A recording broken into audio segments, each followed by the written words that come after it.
I always loved Sunday dinners. When Amanda was a little girl, she used to beg me to let her stir the mashed potatoes or taste the gravy before it was ready. Now she had her own kitchen, her own family, and still, when she invited me over, I showed up early to help. That's just who I am. A helper. A mother. That evening, I arrived with a fresh apple pie.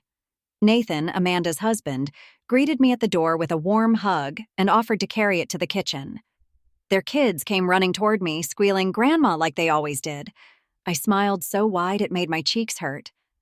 Amanda was in the kitchen, glass of wine in hand, looking effortlessly polished like she always does. "You're early," she said without turning. No hug, no smile. Just that voice she used lately, clipped and cold. "I thought I'd help with dinner," I said, setting my bag down. "We've got it handled," she replied. Her tone said more than her words.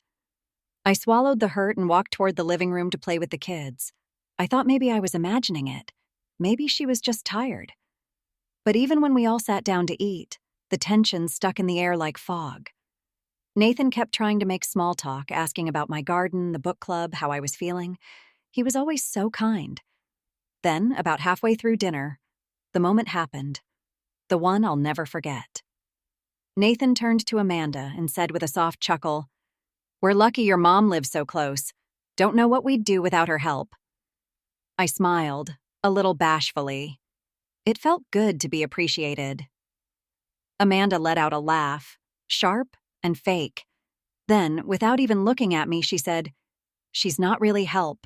She's just the babysitter." Just the babysitter. She didn't say it like a joke.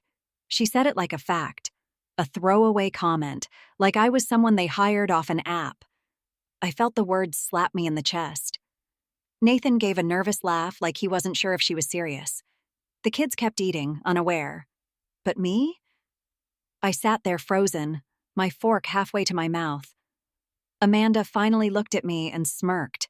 Not a friendly smile, not a just kidding grin. A smirk, like she knew exactly what she was doing. I forced a small laugh. "Well, I do love being with the kids," I said softly. She took another sip of wine and shrugged. "We all have our roles." And just like that, the conversation moved on. Nathan started talking about work. Amanda chimed in about a yoga class she wanted to take. And me? I sat there quietly, chewing slowly, feeling something twist in my stomach. It wasn't just what she said. It was how she said it. Like I was beneath her. Like everything I'd done. All the rides to school, the nights I stayed late so they could go out, the early mornings I came over with breakfast. None of it mattered. I looked at her across the table. My daughter, my only child. I raised her alone after her father passed. I gave her everything I had. And now she sat there laughing with her husband, like I was nothing more than a convenience. That night after dessert, I washed the dishes while Amanda went upstairs for a bath and Nathan played with the kids. No one asked me to stay. No one thanked me.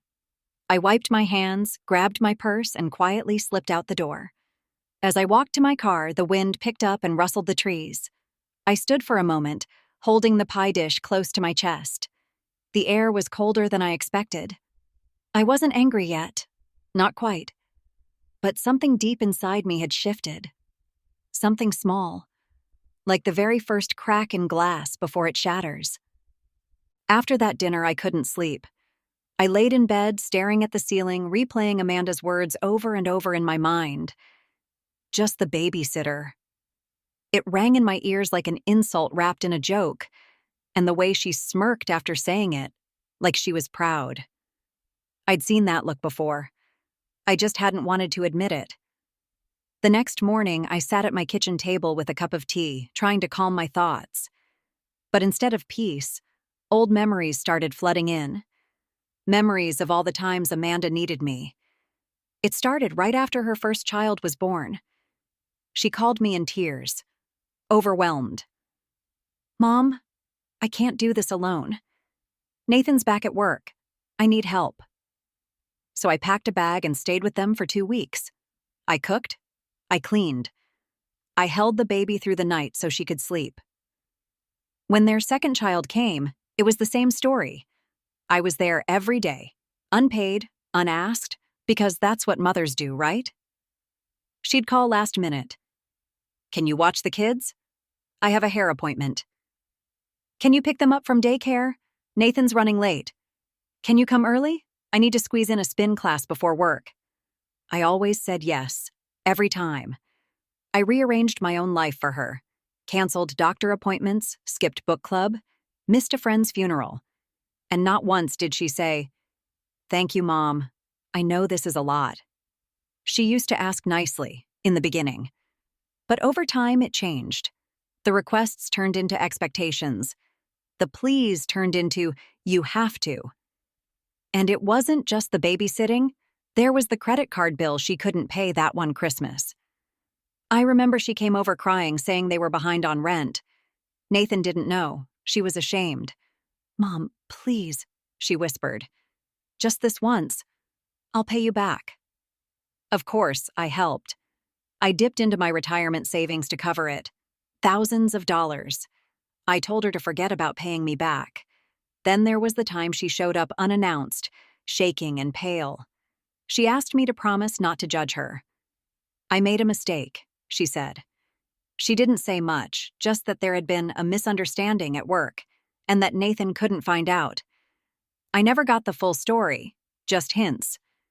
But I didn't press. I comforted her. I told her everything would be okay.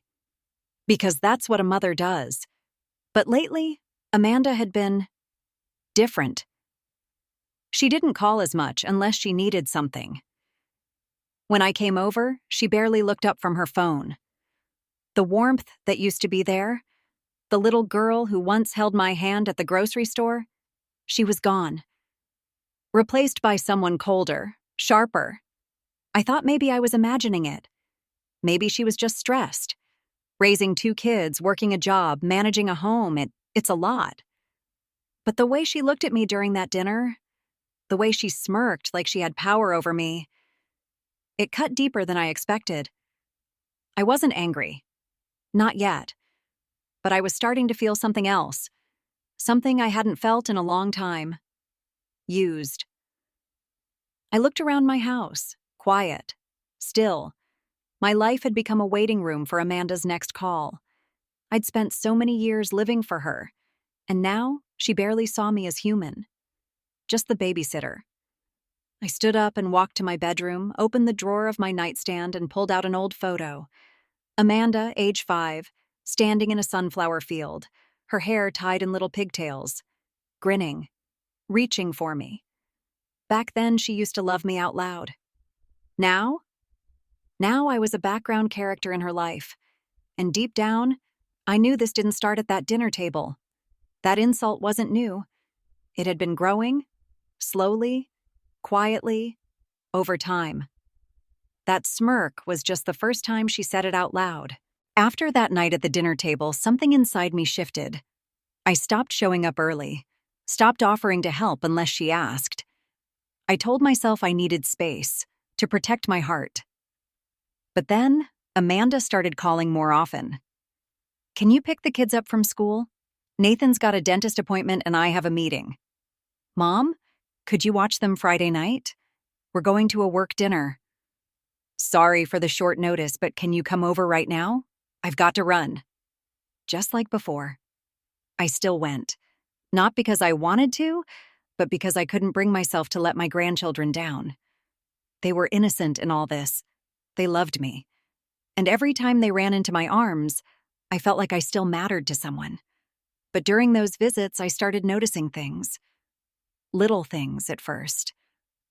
Once I found Amanda's car keys on the counter while I was babysitting. I figured she took Nathan's car that night. But when I glanced out the window, both their cars were in the driveway. She hadn't driven either of them. Another time, I saw her come down the stairs dressed like she was going to a nightclub. Hair curled, makeup flawless, heels far too high for a late work meeting. I smiled and said, "Big event tonight?" She didn't meet my eyes. "Just drinks with a client," she muttered, grabbing her purse and heading out the door. Client? It didn't feel right. One morning I arrived early. I knocked, but no one answered. I let myself in with the spare key Amanda insisted I keep, just in case. The kids were still upstairs getting dressed. Nathan had already left for work. And Amanda? She was in the kitchen, on the phone. She didn't hear me come in. She was laughing in a way I hadn't heard in years. Light, flirty, almost girlish. I stopped in the hallway and waited.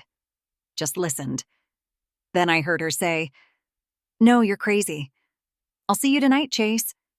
The name hit me like a stone to the chest. Chase? It wasn't the name itself. It was the way she said it. Sweet. Intimate.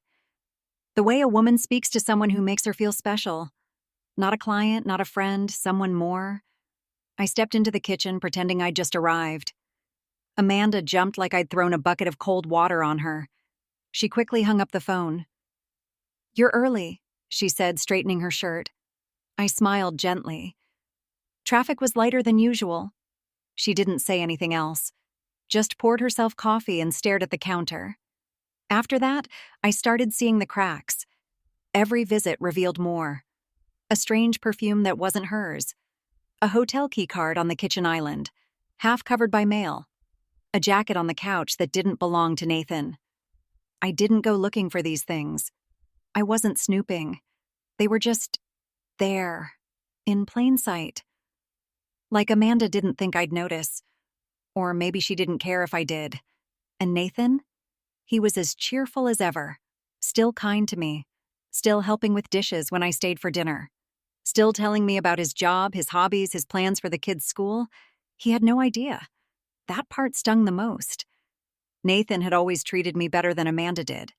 And now, every time I looked at him, I felt like I was keeping a secret I didn't ask for.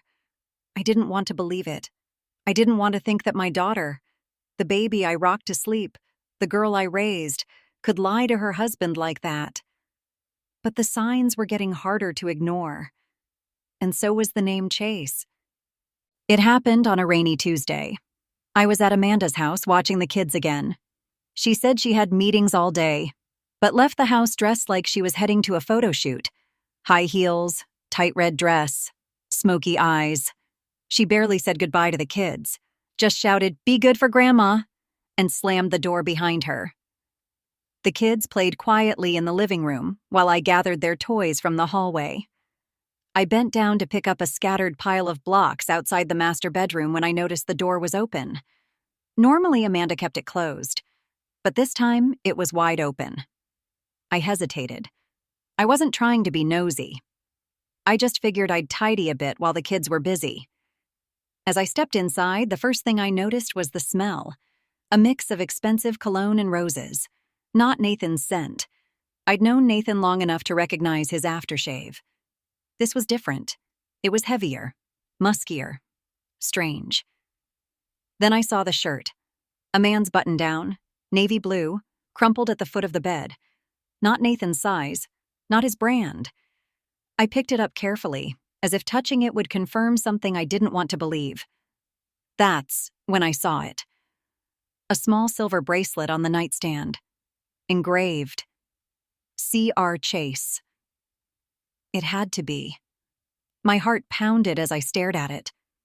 What kind of woman leaves another man's shirt and jewelry out in the open? With her mother watching the children just a few rooms away?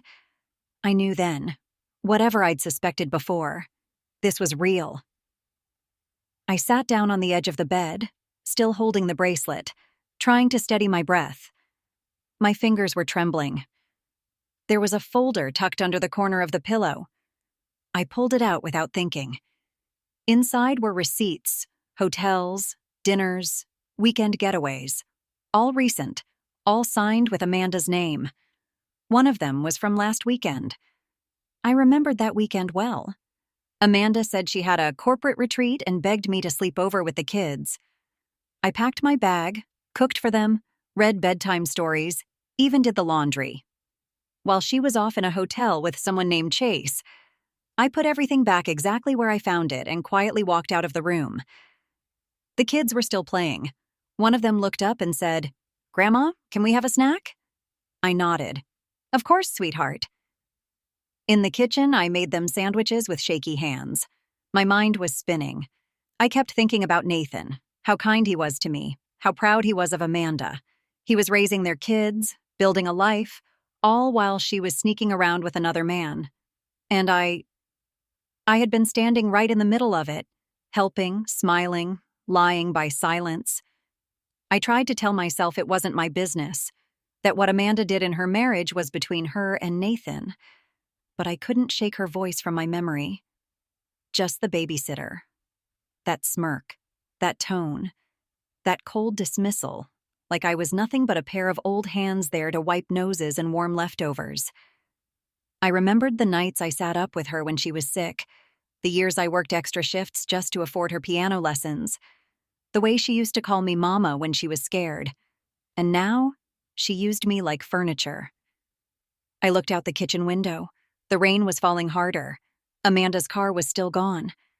I had time to think. What would happen if I told Nathan? Would he even believe me? Would Amanda deny it? Would she turn the kids against me? My heart ached with the weight of it all. I didn't want revenge. I didn't want drama. I just wanted to be seen, to be respected, to be loved again, not used, not ignored, not humiliated. I cleaned up the kitchen slowly, trying to collect myself. Then I sat down at the table, folded my hands, and made a decision.